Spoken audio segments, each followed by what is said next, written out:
오늘 주신 말씀은요, 마태복음 16장 24절 말씀 같이 봉독합니다. 이에 예수께서 제자들에게 이르시되 누구든지 나를 따라오려거든 자기를 부인하고 자기 십자가를 지고 나를 따를 것이니라. 아멘. 십자가를 대한 사람들 하는 제목으로 말씀을 드립니다. 십자가는 로마 시대의 가장 흉악한 죄수를 처형하는 사형틀입니다. 신명기에서는 십자가를 나무에 달린 자는 저주받아 죽은 자라고 표현을 했습니다. 이런 십자가에 예수님께서 피를 흘리시고 죽었다는 것은 예수님이 사실 저주받은 것이죠. 그래서 그 십자가에 달려 죽은 예수님은 부끄러움과 창피스럽게 십자가에 죽으셨습니다. 하지만 지금 우리는 이 십자가를 많은 사람들이 목에 목걸이를 한다든지 배지를 한다든지 반지를 끼고 다니는 자랑스럽게 생각하는 십자가가 되었습니다. 십자가는 기독교의 영광이 되었습니다. 십자가는 수치의 상징인데 왜 십자가가 기독교의 자랑이요 영광이 되었을까요? 그것은 예수님이 십자가에서 승리하셨기 때문입니다. 죽으심으로 끝났다면 십자가는 수치요 부끄러움이요 저주요 멸망의 상징이지만 예수님이 그 십자가에서 저주스럽게 죽었지만 다시 부활하여 사셨기 때문에 십자가는 더 이상 수치와 부끄러움이 아니라 영광과 자랑의 상징이 되었습니다. 그것은 부활 때문에 그렇습니다. 참 아이러니합니다. 십자가는 죽음이었지만 수치였지만 멸망이었지만 십자가가 영광스럽게 된 것은 예수님이 십자가에서 부활하셔서 이게 영광과 축복이 되었기 때문입니다. 그래서 예수님께서는 이 십자가를 지는 사람한테 이렇게 부탁을 하셔요. 마태복음 16장 24절 이번 주 요절 말씀인데요. 같이 읽어보겠습니다. 시작. 이에 예수께서 제자들에게 이르시되 누구든지 나를 따라오려거든 자기를 부인하고 자기 십자가를 지고 나를 따를 것이니라. 아멘. 저 십자가 지는 것은 이제는 수치요 멸망이요 부끄러움이 아니라 영광과 자랑스럽게 따라오라고 하였습니다. 2000년 전 이 멸망과 수치의 상징인 십자가를 예수님은 어떻게 지시고 골고라길로 가셨을까요? 아마 우리가 이 시간에는 그 시간을 한번 되돌려 보겠습니다. 2000년 전에 그 1세기에 있었던 그 예수님이 십자가 죽어가시는 그 현장에 우리는 없었기 때문에 제가 한번 사복음서에 기록된 말씀을 가지고 한번 각색해 보겠습니다. 때는 지금부터 2000년 전 4월 초입니다. 예루살렘에는 유월절 행사가 있었어요. 많은 유대인들이 시골로부터 유월절 행사를 지키기 위하여 예루살렘에 올라왔습니다. 유월절은 이스라엘이 애굽에서 해방된 것을 기념한, 그래서 그 후에 계속 1년에 한 번씩 지키기 있는 큰 행사였습니다. 이때 가장 큰 관심은 나사렛 예수가 어떻게 십자가에서 죽을까 하는 것에 큰 관심이 있었어요. 과연 예수님께서 십자가에 매달려 죽을 것이냐, 아니면 예수님이 어떤 큰 기적을 일으켜서 십자가에서 탈출할 것이냐, 이게 관심이었어요. 6월절날 예수님의 십자가에 처형하려고 이미 예고되었기 때문에 과연 그 예수가 과연 십자가에서 힘없이 죽을 것이냐, 아니면 그 예수님이 전에 행하던 대로, 예수님이 전에 행했던 일 보면 어떤 기적과 이적과 능력을 행하셨기 때문에 예수님께서 이 6월절날 그냥 십자가를 치고 맥없이 저 골고다 현장에 가서 십자가에 죽을 것인가, 아니면 예수님이 혁명을 일으켜서 새로운 혁명을 일으킬 것인가, 거기에 대한 관심이 있었습니다. 그러나 그 예수님은 어떻게 했어요? 아무 힘도 없이 때리면 맞고 가슴 내려가는 수 처참하게 십자가를 지고 골고다에 가셔서 그냥 십자가 위에서 피 흘려 죽으셨습니다. 이때 그 십자가를 대하는 네 부류의 사람들이 있었습니다. 만약 여러분이 그때에 그 현장에 있었다면 여러분은 어떤 부류의 사람이었다고 생각합니까? 네 부류. 어떤 부류였을까? 첫째로 십자가를 구경하던 사람이 있었어요. 구경했어요. 자, 누가복음 23장 35절 읽어보겠습니다. 백성은 서서 구경하는데 관리들은 비웃어 이르되 저가 남을 구원하였으니 만일 하나님이 택하신 자 그리스도이면 자신도 구원할지이다 하고, 그렇죠? 한번 구원해봐라. 하나님의 아들이라고 했지 않느냐. 그러니까 그 십자가 위에서 딱 당당하게 너희들이 나를 죽인다고 봐라. 그리고 예수님이 십자가 위에서 탈출해서 승리한다면 그것을 보던 많은 사람들이 야, 예수 하면서 하늘을 칠 것이에요. 그런데 많은 백성들이 뭐 했어요? 구경하고 있었어요. 이 구경하던 사람 어떤 사람이었어요? 배시대 광야에서 보리떡 5개, 물고기 2마리로 몇 명? 아니, 5,000명 이상. 그죠? 남자만 5,000명이었으니까 그 여자도 있고 5,000명 이상을 먹이고도 남았습니다. 깜짝 놀랐어요. 왜? 그때 당시는 경제적으로 굉장히 어렵고 힘들었기 때문에 예수니까 보리떡 5개, 물고기 2마리 5,000명 정도 먹일 정도 되면 그들이 생각할 때 저 예수가 우리나라의 대통령이 되면, 우리나라의 왕이 되면 우리들의 먹고 사는 문제는 해결해 주겠구나 라고 생각했어요. 여러분, 어느 시대나 어느 나라나 그 정권의 지도자는 뭔 문제를 가장 크게 책임지냐면 경제 문제죠. 오늘도 마찬가지잖아요. 그러니까 예수님 당시에도 이 경제 문제를 해결할 수 있다면 가장 좋아하는데, 특별히 그때 당시에는 그들이 로마의 지배를 받기 때문에 이 경제 문제가 굉장히 힘들었거든요. 근데 예수라는 사람이 가니까 예수님에 대해서 그렇게 왕으로 세우려 했습니다. 그뿐인가요?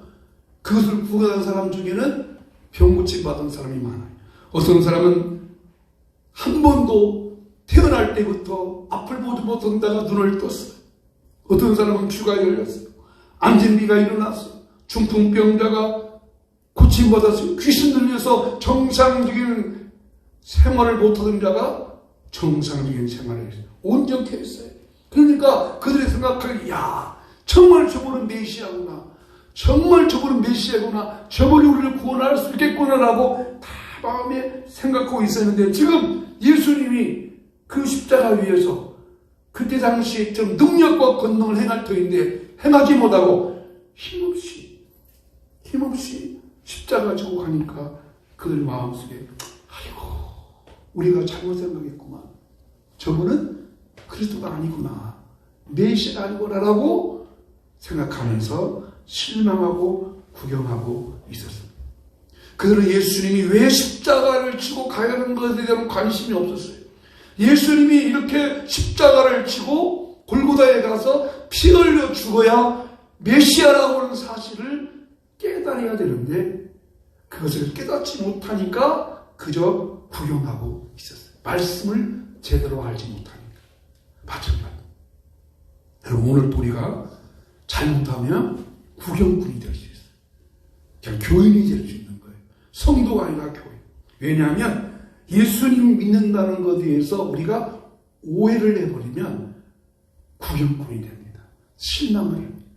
여러분, 그 오해는 뭔가 아세요? 우리가 예수 믿으면 다 잘 된다. 여러분, 예수 믿으면 다 잘 돼요? 기도하면 다 잘 돼요? 근데 우리는 그것에 오해를 해요. 왜? 기도했는데 내 뜻대로 안 되는 거.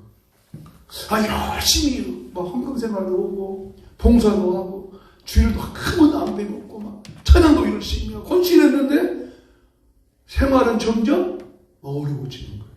그때 우리가 오해해서 구경꾼이 됐어요. 여러분, 예수 믿는다고 하는 것은 때로는 고난도 있고, 예수 믿는다고 하는 것은 때로는 내가 원하지 아니해도 지난주에 십자가를 대신 지고 간 사람 누구요? 구레네 시몬처럼 억지로 십자가를 질 수 있는 때도 있을 수가 있어요. 근데 그것을 우리가 오해를 합니다. 예수 믿음으로 오히려 어려움 당할 수가 있어요. 우리나라에 최초의 이 성경책을 전달해준 선교사님이 계세요.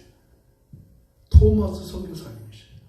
그는 미국에서 이 조선에 있는 백성들한테 복음을 증거하기 위해서 27의 나이에 대동강에 도착했어요. 근데 대동강에 딱 도착했을 때 그때 당시 대원군이 세국 정책을 써서 모든 애국에서 오는 선원들이 한 사람도 우리 조선 땅에 들어오지 못하게 했을 때에 이 토마스 선교사가 복음을 들고 대동강변에 딱 도착하자 그 자리에서 포도를 하나가 이 선교사님을 목을 쳐서 참소형을 당했어요. 제가 잘못 아니에요. 여러분, 이 소식이 미국 선교부에 전달되고 이 토마스 선교사님의 아버지 어머니가 어떻게 생각했겠어요? 하나님 살아계십니까? 한 살아계십니까? 아니, 조선 땅에 예수 그리스도의 복음을 증거하기 위해서 27살 나이에 한국에 온 선교사님이 한국 땅을 밟아보지도 못한 채 성경책만 전달하고 그 자리에서 죽었으니까, 여러분, 예수 그리스도의 복음을 증거하기 위해서 이 땅 선교사가 왜 고난을 와야 돼요? 이해 못하는 거지. 그래서 우리가 그것처럼 그의 오해를 하는 거예요. 그것이 다른 사람의 이익이라서 그렇지, 여러분, 오늘 내 자신의 일이라고 생각한다면 그러잖아요. 근데 그 고난도 한 번 고난이 아니에요. 엎친데 겹쳐가지고 마치 봄물 터지듯이 막 여도 터지고 저기도 터지고, 그럴 때 우리가 어떤 생각이에요? 내가 뭐 잘못한 거 있는가? 내가 하나님 앞에 범죄한 거 있는가? 생각하지만 그거는 내가 범죄한 것도 아니고 내가 잘못한 것도 아니고, 때로는 예수님을 잘 믿어도 고난과 고통이 있을 수 있다고 하는 것입니다. 그래서 예수님께서 지금 십자가를 지고 골고다 가는 것도 마찬가지예요. 왜 예수님께서 십자가 지시고 골고다 갑니까? 그것은 이 고난이라는 문이 열어줘야 뭐가 생겨요? 부활이 생긴다는 거예요. 그것을 이들이 모르니까 예수님의 십자가를 구경하고 있었어요. 봄에 많은 꽃들이 피어납니다. 여러분, 핀 꽃이 더 중요한 것 같아요? 씨앗이 더 중요한 것 같아요? 근데 여러분, 씨앗 보고 좋아해요? 꽃 보고 좋아해요? 그렇죠? 우리는 꽃 보고 더 좋아해요. 그러나 이 꽃이 피기까지는 씨앗이 있어요. 씨앗을 보여야 되는 것이죠. 여러분, 씨앗이 심어졌기 때문에 꽃이 핀 거예요. 또 내가 직접 씨앗을 뿌리고 꽃이 피었다면 얼마나 좋겠어요. 근데 우리는 내가 씨앗 뿌리고 꽃이 핀 것을 좋아하기보다는 다른 사람이 씨앗 뿌린 꽃만 보기를 좋아해요. 그러죠? 지난주에 저희 아내가 이렇게 꽃밭 좀 하더라고요. 밥 좀. 이제 봄이 됐으니까 뭐 씨앗도 뿌리고 뭣도 하고. 그러면 그 씨앗을 작년에도 그렇던 게 그 꽃밭 정리해가지고 거기다 씨앗을 뭐 상추 뭐 또 이렇게 저기 뭐요 고추 뭐 이렇게 까지 오이 몇 개 씨앗 몇 개라도 뿌려가지고 그 먹는 재미가 참 재밌더라고요. 여러분, 마찬가지입니다. 십자가의 고난이 통과해야 부활의 영광이 있을 줄로 믿습니다. 그 예수님이 그 일을 해야 되는데, 그러나 많은 사람들이 그것을 모르고 예수님께서 그 고난과 그 고난이 지나야 영광이 있다는 모르고 그냥 구경만 했던 사람들이 그때 우리들이 있었습니다. 두 번째는 그 십자가를 보고 다 도망간 사람들이 있었습니다. 자, 14장 50절 말씀.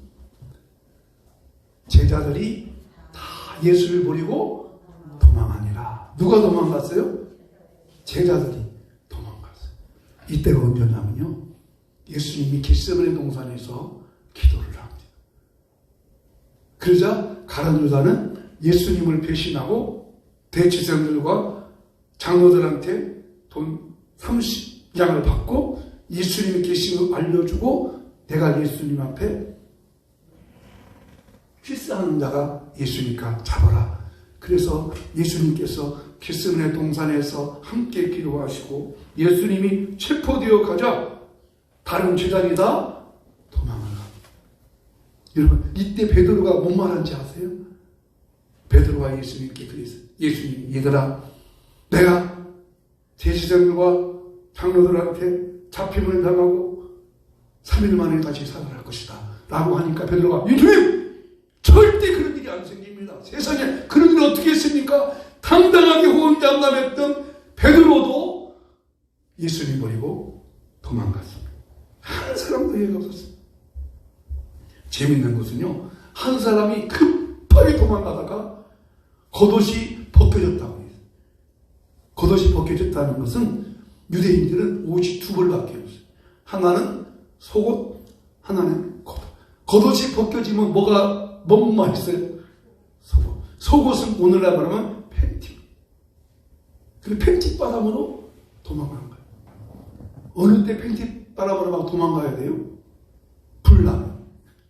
그렇죠? 불나면 대피하려고. 그러니까 얼마나 급했으면 예수님 체포될 때 다 도망가 버렸어요.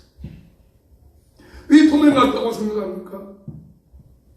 마지막까지 예수님과 함께 있어야 이들이 왜 도망갔다고 생각합니까? 너무 힘들고 지치니까 혹시 자기들에게 불이익이 당하지 않을까? 자기들도 붙잡혀가지 않을까? 그래서 다 도망가 버렸어요. 즉, 예수를 따라간다면 자기들에게도 어떤 손해가 있지 않겠느냐 생각해서 다 버리고 도망갔습니다. 여러분, 솔직히 예수를 믿고 따라가는 것은 내게 유익함이 더 많아요? 손해가 더 많아요? 생각해 보셨어요? 예수님 믿고 따라가는 게 여러분에게 유익이 더 많겠어요? 손해가 많겠어요? 혹시 예수님 믿고 따라가고 교회에 헌금하고 막 헌신하고 건축헌금할 때 건축원도 많이 드리고 막 한다고 하다가 쫄딱 망했다는 소리 들어본 적이 있으세요? 들어보셨어요? 예수 믿고 가다가 그러면 그 쫄딱 망하면 쫄딱 망한 것으로 끝이 날까요? 한번 가만히 생각해. 왜 애들이 세상에 도망갔을까? 그 고난의 현장에서 같이 하지 못하고 예수님을 끝까지 따라가지 못하고 왜 다 예수님 버리고 도망했을까? 한 사람도 예의 없이 왜 도망갔을까? 자기들에게 어떤 손해가 오지 아니할까라는 생각 때문에 다 버리고 도망갔을 것입니다. 오늘날도 우리 삶의 현장에 보십시오. 정말 예수를 믿고 따라간다고 하는 것이 우리에게만 손해만 오는 것일까요? 정말 하나님 우리를 손해하게 만드실까요? 베드로는 양심의 가책을 느껴서 멀찍이 예수님 따라가다가 결국 어떻게 됩니까? 예수님을 모른다고 부인하고 나는 절대 그런 일이 없다고 부인하고 도망갑니다. 그러고 후에 닭이 울자 예수님 말씀이 생각나서 돌아옵니다. 왜 이들이 다 버리고 도망갔을까요? 도망간 이유가 이것 때문이에요. 누가복음 24장 25, 26절 같이 볼까요? 이르시되 미련하고 선지자들이 말한 모든 것을 마음에 더디 믿는 자들이여 그리스도가 이런 고난을 받고 자기 영광에 들어가야 할 것이 아니냐 하시고, 그리스도가 고난을 받고 영광에 들어간다. 그렇습니다. 고난이 있고 영광이 주어지는 겁니다. 고난의 문을 통과하면 영광이 우리에게 있게 됩니다. 더디민다고 하는 것은 말씀을 빨리 깨닫지 못하고 듣게서 깨달았다는 것입니다. 머리로는 이해가 되었지만 마음으로 이해가 안 되는 것입니다. 여러분, 우리가 몰라서 못해요? 아니면 아는데 못해요? 그렇죠. 알지만 못할 때가 많아요. 여기 그잖아요. 영광이 드러난다. 고난이 있고 영광이 있다. 예수를 위해서, 그리스도를 위해서 희생과 헌신이 있을 때 그 후에 영광이 있고, 지난주에 말씀드린 시몬처럼 억지로라도 십자가를 지고 갔더니 그 시몬의 아들, 구레네 시몬의 아들 루포와 알렉산더는 교회의 지도자로 세움을 받았던 것. 그렇습니다. 여러분, 예수께서 제자들에게 이르시되 누구든지 나를 따라오려거든 자기를 부인하고 자기의 십자가를 지고 나를 따를 것이니라. 고난 후에 주를 영광 바라보시면서, 또 그 고난 후에 주를 영광을 바라볼 때 때로는 우리가 주를 위해서 헌신하고 희생하면 그 주님께서 이 땅에 사는 동안에도 갚을 보상이 있을 때는 반드시 갚아주시고, 또 저 주님의 나라에서 영광스럽게 쓰임받게 될 줄로 믿습니다. 그래서 두 번째 무리는 제자들이 다 도망을 갑니다. 세 번째 무리가 있었어요. 세 번째 무리는 어떤 무리일까? 십자가 곁에 남은 사람들이었어요. 세 번째, 십자가 곁에 남은 사람들. 어떤 사람이 남아있을까요? 19장 25절. 예수의 십자가 곁에는 그 어머니와 이모와 글로바의 아내 마리아와 막달라 마리아가 섰는지라. 어머니 마리아, 이모도 이름이 마리아입니다. 글로바의 아내 마리아, 또 막달라 마리아. 다 특징이 뭐예요? 마리아라는 이름을 가진 여인들이었습니다. 여러분, 제자들은 죽는 데까지 따라가겠다고 다짐했던 베드로마저도 도망갔는데 어떻게 이 연약한 여성들이 끝까지 예수님의 십자가 곁에까지 갔을까요? 상상을 해보세요. 아마 예수님 십자가 곁에 갔다면 이들도 너도 예수와 도당이다 라고 하면서 그들에게 불리당할 수 있게 되겠지만, 이들이 왜 예수님 곁에까지 갔을까? 예수님을 너무나 사랑했기 때문입니다. 어떻게 보면 예수의 어머니 마리아는 아들이니까 갈 수 있다고 생각해요. 그죠? 또 이모도 마찬가지죠. 갈 수 생각해요. 글로바의 아내 마리아는 제자의 아내였어요. 막달라 마리아, 7 귀신 됐다가 치료받은 여인 마리아. 이들은 예수님께서 받은 은혜가 너무너무 크기 때문에 울면서 그 현장에 가서 예수님에 대한 사랑을 표현해요. 물론 이렇게 예수님의 사랑을 표현한다고 해서 예수님의 십자가의 고통이 없어질 수는 없죠. 그러나 그래도 이들의 마음 가운데는 예수님을 사랑하는 마음으로 끝까지 따라갔어요. 사실 예수님이 나를 사랑해서 사랑해 주신 사랑의 표현과 내가 예수님을 사랑해서 사랑하는 표현과는 비교될 수는 없지만, 그래도 이들은 이렇게 해서라도 예수님을 사랑하기 위해서 제자들, 무리들 다 버리고 도망갔지만, 그래도 이 여인들이 예수님의 십자가 곁에 갔고, 결국 예수님의 부활을 가장 먼저 만났던 사람들도 이 여인들이었습니다. 여러분, 저와 여러분은 정말 예수님 곁에 끝까지 함께 가고 따라갈 수 있는 저와 여러분 되시기를 간절히 축복합니다. 그래서 주님께서 우리를 향하여 말씀하신 이번 주부를 찬양처럼 예수 나를 오라네, 예수 예수 나를 오라네. 어디든지 주를 따라 주와 함께 가려네. 심판하실 자리까지 주와 함께 가려 하네. 심판하실 자리까지 주와 같이 가려네. 아멘. 주님께 끝까지 따라갔어. 마지막 네 번째, 이름 부르의 사람이 있었어요. 다시 십자가로 돌아온 사람.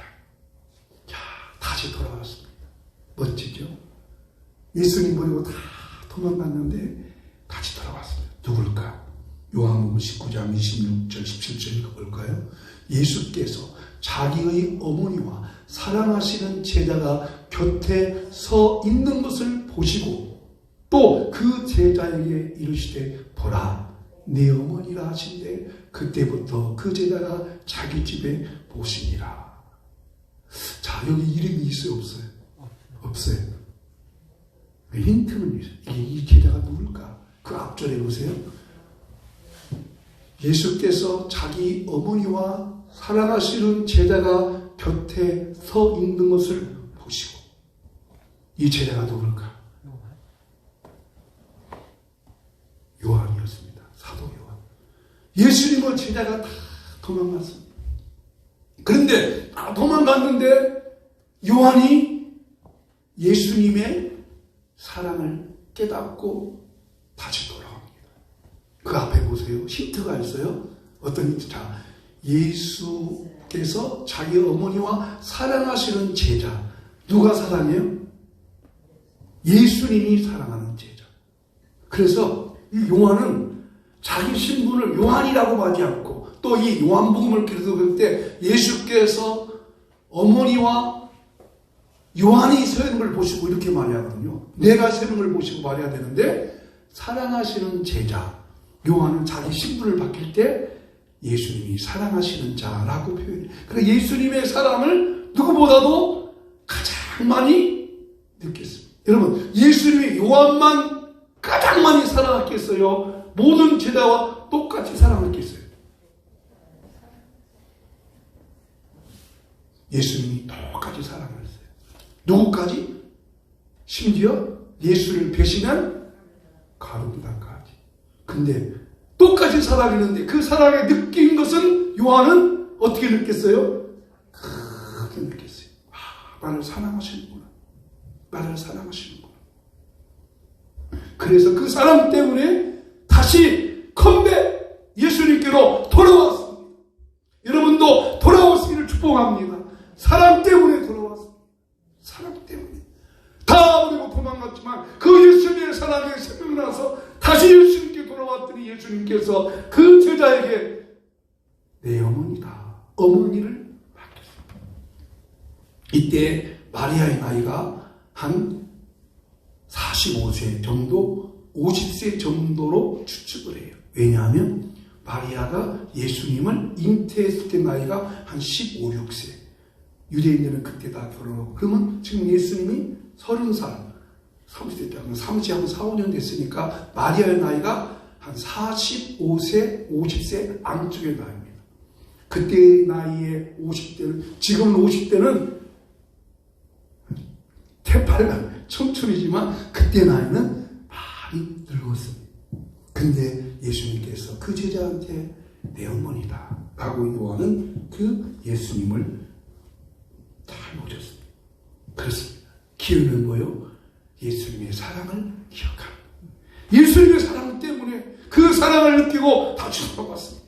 우리가 다시 예수님께로 돌아오는 것, 다시 예수님께로 다시 돌아와서 십자가를 끝까지 따라갈 수 있는 것, 사랑하는 것. 그 사랑은 하나님이 나를 지금도 사랑하는 것이라는 그 사랑 때문에 돌아왔습니다. 사순절 기간에 제가 십자가를 묵상하면서 그 생각을 가졌어요. 나를 향한 예수님의 사랑은 어떤 사랑일까? 여러분, 짝사랑이라는 말 들어보셨죠?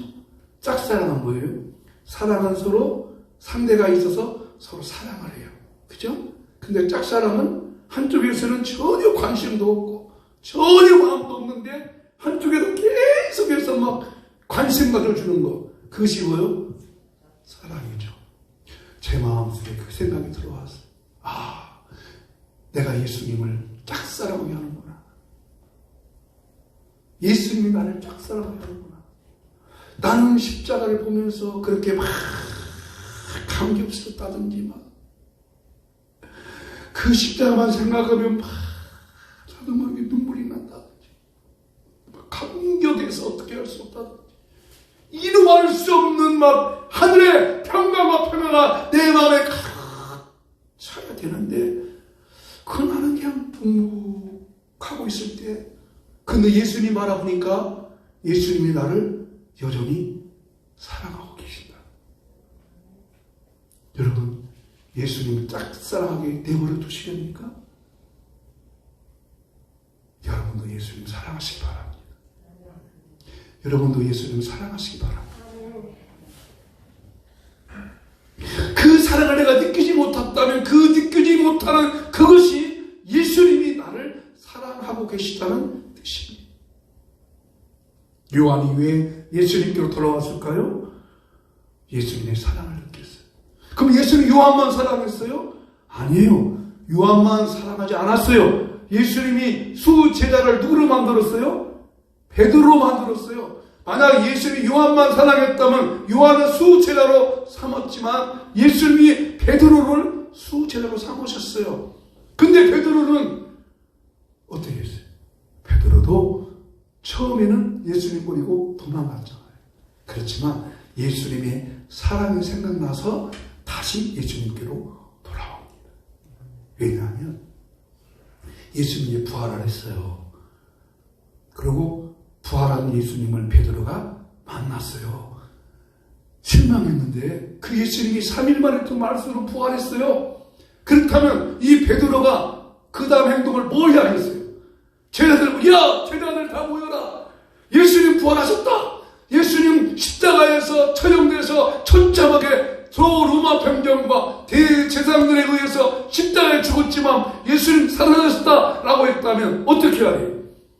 예루살렘에서 성전에서 그 마당에서 다 모여라! 그래가지고 뭐 해야 돼요? 큰 부활절 집회를 해야죠. 잔치보다는. 그죠? 대중 집회. 그래서 예수! 그러면 여러분 승리라고 말해서 예수! 여러분 부활이라고 말해서 예수! 말해야 하잖아요. 근데 베드로가 뭔지 아세요? 제자들 4명 데리고 갈릴리 바다 가서 뭐 하세요? 고기 잡고 있어요. 참 꼴통 놓고는 꼴통이 없잖아요. 그런데 예수님께서 그 바다에 새벽에 찾아가세요. 그리고 예수님께서 뭐라고 물어요? 네가 나를 사랑하느냐? 책망하지 않고 야 네가 투치냐냐? 네가 어떻게 큰다고 베드로라고 말하냐? 너 정말 그럴 수 있냐? 근데 예수님이 네가 나를 사랑하느냐? 그것도 3번씩이다. 그 사랑에 끌려서 베드로가 다시 예수님을 따라서 마지막에 베드로가 뭐 했다고 해요? 거꾸로 죽었다고 하라고 있어요. 뭐 때문에? 사랑 때문에. 여러분, 사랑만이 예수님과 나를 연결해주는 유일한 끈입니다. 그 사랑으로 예수님께 돌아오시기를 바랍니다. 그 사랑으로 다음 주 성찬 예식에 참여할 수 있는 마음의 준비를 하시기 바랍니다. 예수님을 짝사랑하도록 만들어 줄 것인가? 아니면 나도 그 예수님의 사랑에 반응을 할 것인가? 어떤 반응입니까? 어떤 반응을 해야 돼요? 읽어보십시다. 십자가의 사랑을 기억하고 예수님이 오라 하시니 어디든지 예수님과 함께 가야 합니다. 한 주간 동안 이러한 삶이 되어줄 수 있기를 주 이름으로 축복합니다. 아멘. 찬양하십니다.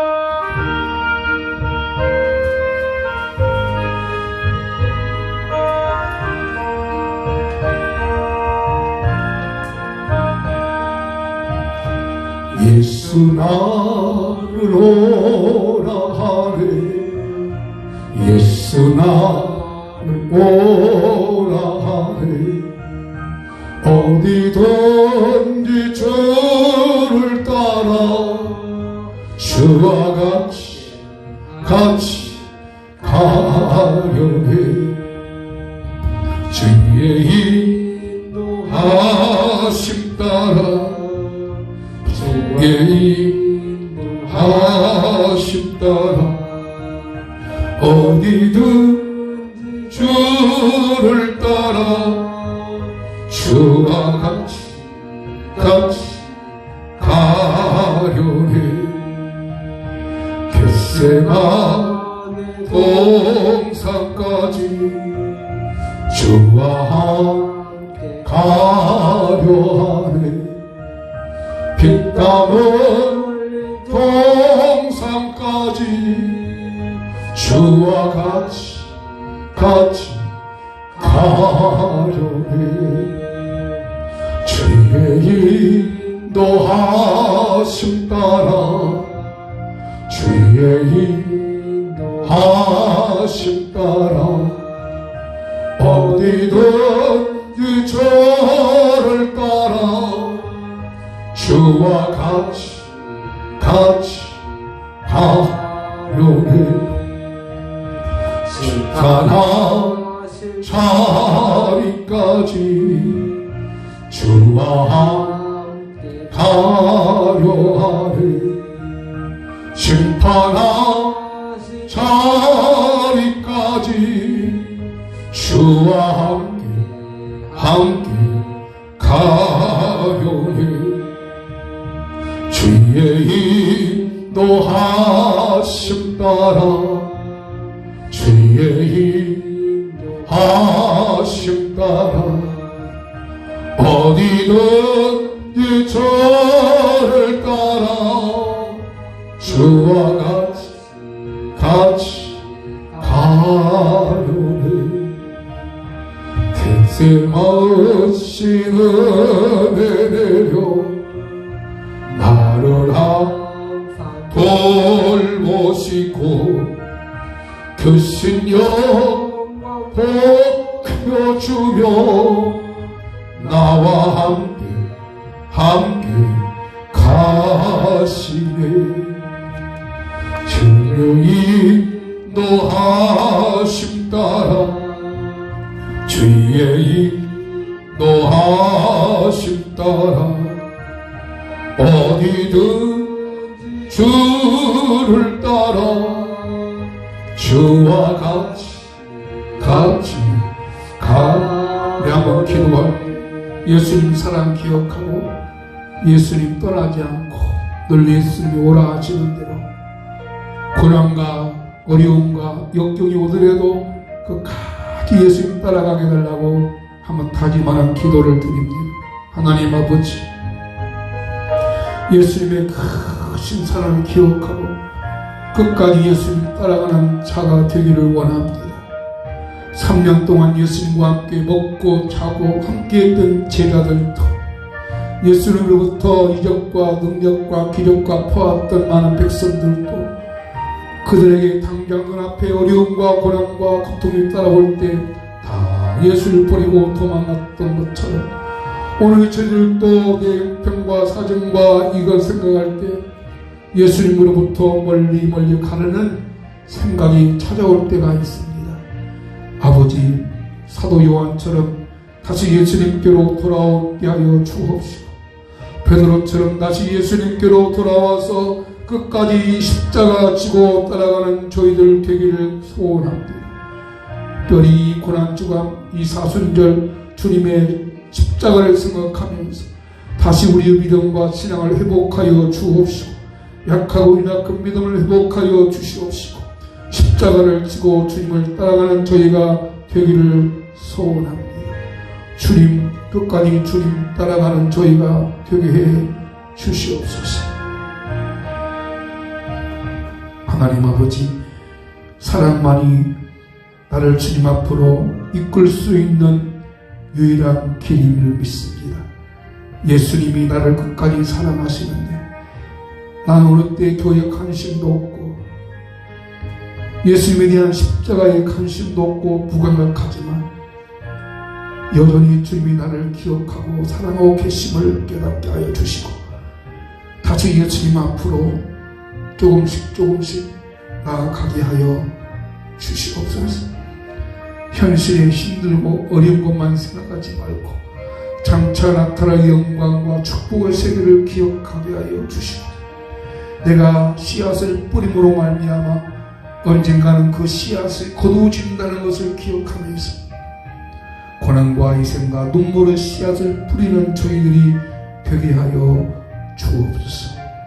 그렇게 다짐합니다. 그렇게 소원합니다. 그렇게 다짐합니다. 하나님 그 은혜를 베풀어 주시옵소서. 이 시간 채찍마다 죽으신 예수님의 이름으로 기도합니다.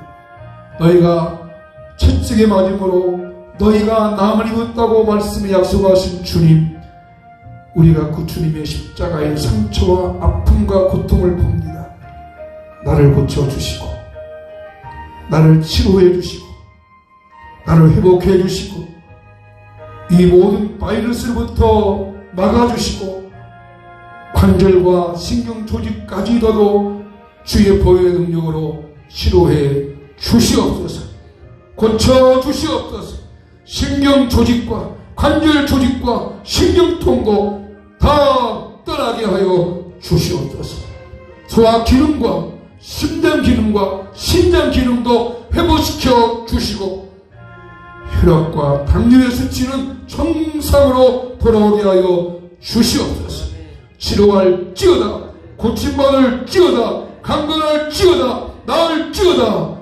주여 믿습니다. 고쳐줄 줄로 믿습니다. 치료할 줄로 믿습니다.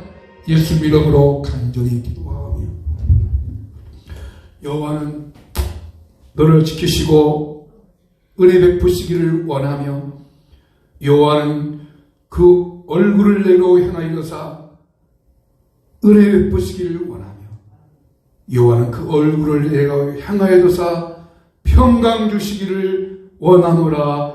아멘.